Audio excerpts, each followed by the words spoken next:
Good morning sa ating lahat mga kaibigan. Andito na naman tayo sa ating usapang magmamano po.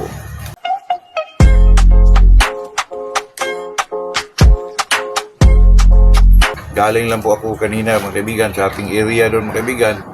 Nagpakain tayo tapos umuwi kagad dito sa ating continuous naman yung pagkain natin sa mga manok dito mga kaibigan. Tayo naman ay medyo wala tayong mga utusan po. Kaya tayo talaga ang sarili talaga nating sikap mga kaibigan. Bago tayo mag-umpisa ay shoutout muna tayo kay GMD Game Farm, P4 Bukawi, San Mateo, Rizal. Owner Captain Hyundai Junjun Dayunot from Karkar, Cebu. Errol Irving Kalihat from Saudi. Zula Dambu. Ito yung si Sir Marcos, Dear Marcos. Marciano Amura. Noel Abila. Kaibigan natin na si Noel. Ayun po, magandang umaga sa ating lahat mga kaibigan.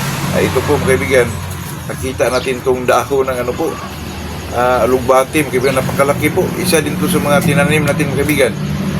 Maganda ito ihalo sa mga malunggay.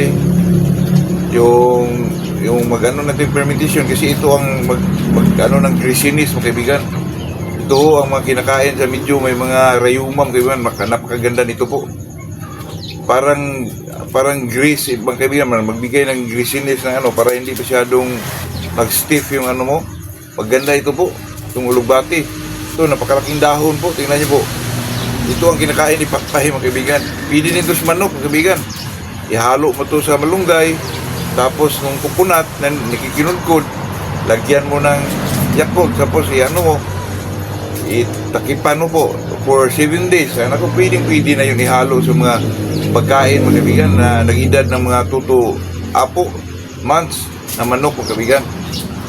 Kaya tayo naman mga kaibigan ay maghanap tayo ng medyo diskarte ba para wala ka ng pangpatuka mga kaibigan. Yun lang po. Itong pag-usapan natin mga kaibigan ay about sa breeding pa rin kasi. Pero ito'y pang lang to, pang pobreng magmamanok lang mga kaibigan kasi sa atin po, pang unahin natin mga kaibigan? Ito bang inahin na manok o itong gawin nating broodstag o broodcock man mga kaibigan? Kasi alam naman natin mga kaibigan na through social media madali lang po tayo makakuha ng mga manok po, pero pag sinasabi natin breeder vlogger, depende pa rin yun mga kaibigan. Katulad natin po, pobreng magmamanok lang talaga. Sa akin mga kaibigan, ito kasi pag-usapan natin po lalo na pag medyo gilid boys lang tayo. Ano bang unahin natin bilhin mga kaibigan? Itong babae o lalaki? Sa atin naman mga kaibigan, pag may pira ka talaga di both na lang mga kaibigan, yung lalaki at babae po. Pakuha naman tayo ng medyo barato-barato mga kaibigan, yung stag 15K, yung babae 5K. Ako 15K napakamahal po, kaya Macau yan 10K lang mga kaibigan. Baka may pa-freebie pang babae po. Yun lang mga kaibigan. Sa akin mga kaibigan, maganda yung medyo babae lang bilhin natin po. Kasi yung babae mga kaibigan, medyo mura-mura lang yun. Makakuha ka ng 5K sa mga breeder vlogger lang. 3K, ganon. Pero mahirap yung 3K, 5K talaga para pakinggan mga kaibigan. Parang legit din kasi 5K yun Lalo na yung mga 8K mga kaibigan. At saka pakiramdaman mo rin yung mga breeder vlogger na yan kung saan kinuha. Makita mo naman yan sa mga video nila mga kaibigan. Kasi pag lalaki kinuha mo mga kaibigan, medyo mahal po. Siguro pinakababa dyan mga kaibigan, 25 to 20,000. Kay Macau ka lang makakuha ng 10K po. May mga pa-freebie pa. Totoo yan, saka legit pa mga kaibigan. Pero bihira lang yun mga kaibigan kasi tayo naman po medyo mga kaibigan, medyo di naman tayo parami na manok masyado.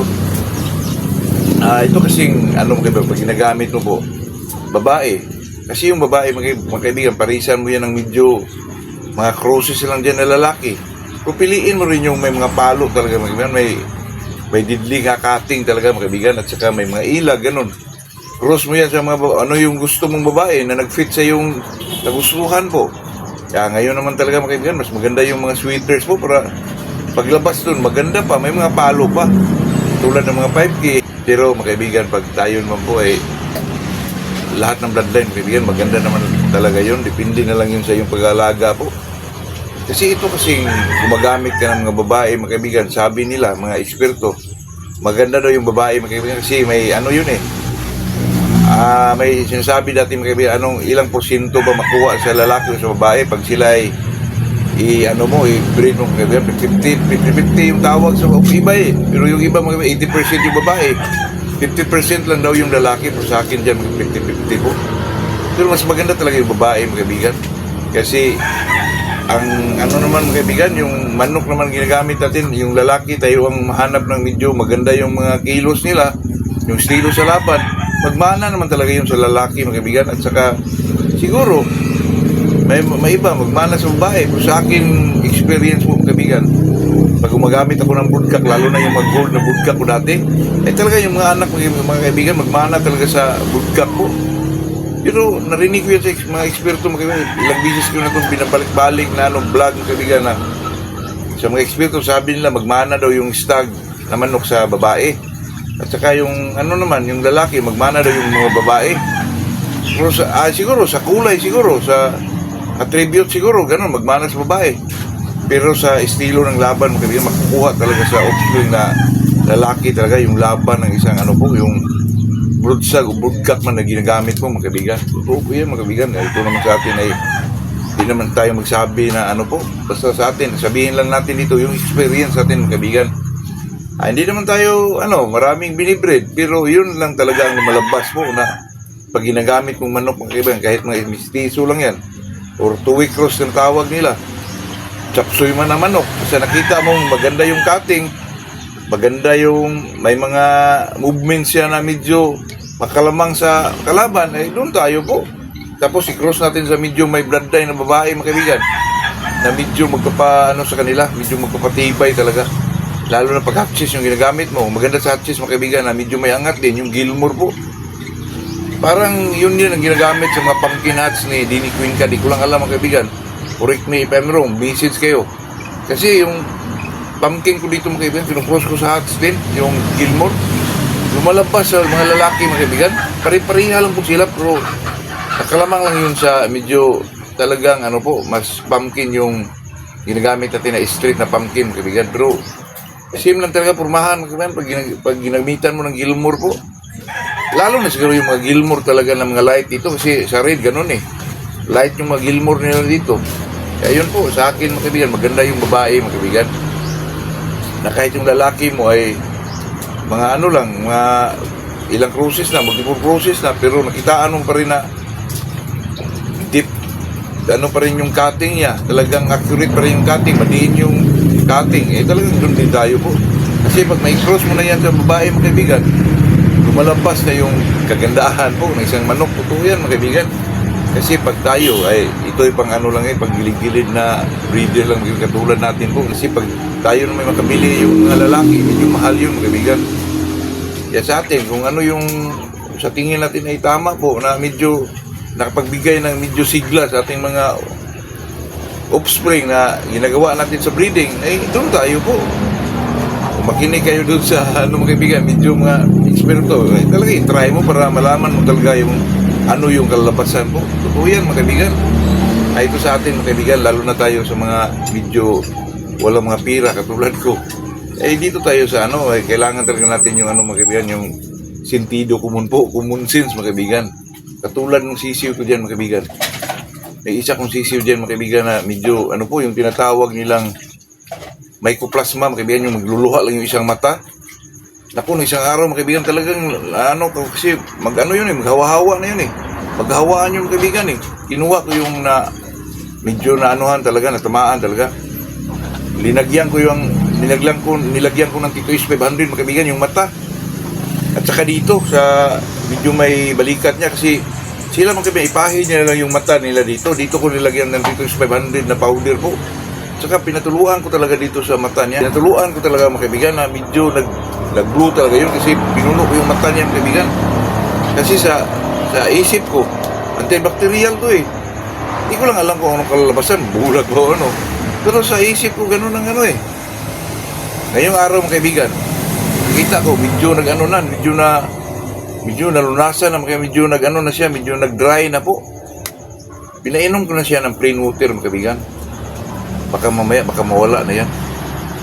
Yan, talagang mag-isip tayo ng medyo yung mga lunas, mga kaibigan, kasi ito kasi mycoplasma, mga kaibigan, pag gumagamit kaya ng yung Natawag nilang vaccine. Naku, mahal po.